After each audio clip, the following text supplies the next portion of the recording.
बिस्मिल्लाहिर्रहमानिर्रहीम। अस्सलामुअलैकुम। मैं हूं असद और आप देख रहे हैं असद इलेक्ट्रिकल। लास्ट वीडियो में हमने ईटी के टॉपिक को कवर कर लिया था काफ़ी हद तक, और हमने कहा था कि सिलेंडर कटआउट टेस्ट जो होता है हमारे इलेक्ट्रॉनिक इंजन्स में, उस पर हम अलग से बात करेंगे। तो आज की वीडियो में हम इसके हवाले से कुछ चीज़ें बताना चाह रहे हैं। सबसे पहले तो ये समझ लें कि हमारा जो कटआउट टेस्ट होता है वो इलेक्ट्रॉनिक यूनिट इंजेक्टर्स या hydraulically operated electronic unit injectors में होता है, एमयूआई में नहीं होता। यानी कि इलेक्ट्रॉनिक टाइप के इंजेक्टर्स होंगे तो ही कटआउट टेस्ट होगा।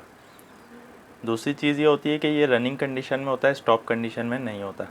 इसके लिए हमें इंजन को स्टार्ट करना पड़ता है।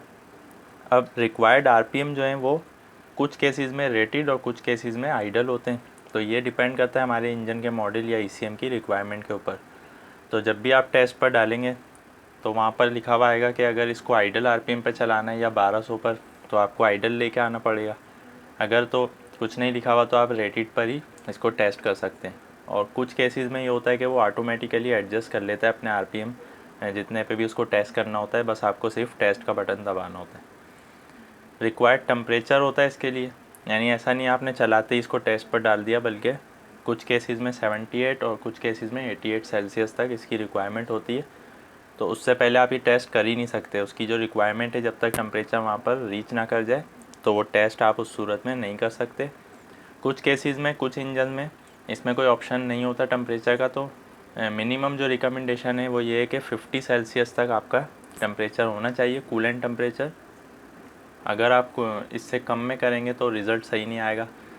तो इसके लिए एक रिक्वायर्ड टेम्परेचर है, मिनिमम 50 होना चाहिए, वरना कुछ इंजन्स में 78 से पहले आप नहीं कर सकते और कुछ में 88 से पहले भी नहीं कर सकते। तो टेम्परेचर भी आपको चेक करना होता है लाजमी।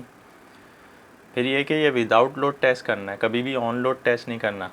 ये ज़रूर कर सकते हैं हम कि अगर हमारा टेम्परेचर कम है, मसलन हमने इंजन स्टार्ट किया तो 30 सेल्सियस है या उससे भी कम है, तो उसको 50 तक आने में या 60-70 तक आने में काफ़ी टाइम लगेगा।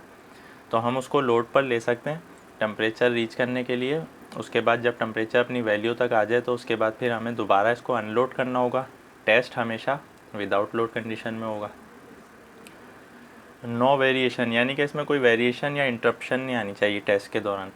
टेस्ट हमारा डिस्टर्ब होगा तो वो जो है वो ऑटोमेटिकली ऑफ हो जाएगा, दोबारा से फिर हमें वही प्रोसेस करना होगा।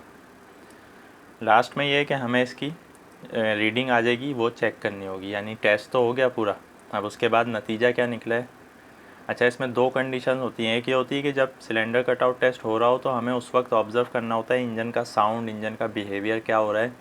वन बाय वन जब इंजेक्टर कट हो रहा है सिलेंडर्स में से, तो क्या होता है कि एक इंजेक्टर कम हो जाता है। मसलन अगर 16 सिलेंडर का इंजन है तो जब एक इंजेक्टर कटआउट होकर टेस्ट पर चले जाता है तो हमारे इंजन जो है वो 15 इंजेक्टर्स पर चल रहा होता है। इसी तरह अगर 6 सिलेंडर की हम बात कर रहे हैं, कोई इलेक्ट्रॉनिक इंजन है 6 सिलेंडर का, तो जब वो कटआउट पे हम डालते हैं तो वो 5 इंजेक्टर्स पे आ जाता है, एक इंजेक्टर उसका कट हो जाता है। तो उस वक्त हमें एक तो ऑब्जर्वेशन करनी है, दूसरा फाइनल जो इसकी रीडिंग आनी है वो टेस्ट रिज़ल्ट में आनी है। कभी कभी ये 2 बार टेस्ट करता है, 2 राउंड लगाता है, कभी कभी ये एक में ही होता है। ये डिपेंड करता है सारी चीज़ें हमारे ईसीएम पर और हमारे इंजन के मॉडल के ऊपर। तो आखिर में फिर हमें रीडिंग देखनी होती है कि हमारे जो इंजेक्टर्स की ड्यूरेशन की रीडिंग आई है वो क्या है, उनमें किस इंजेक्टर्स में ज़्यादा है, किस में कम है और क्या डिफरेंस आ रहा है। उसके बाद फिर हम इससे कोई नतीजा निकाल सकते हैं। तो कटआउट टेस्ट के हवाले से जो ज़रूरी चीज़ें थी आज की वीडियो में हमने कवर कर ली हैं। फिर भी आपका कोई क्वेश्चन रह गया या कन्फ्यूजन है तो आप कमेंट में पूछ सकते हैं। इंशाल्लाह नेक्स्ट वीडियो में हम नए टॉपिक के साथ आएंगे। आज के लिए इतना ही, नेक्स्ट वीडियो तक के लिए इजाज़त दीजिए। अल्लाह हाफिज़।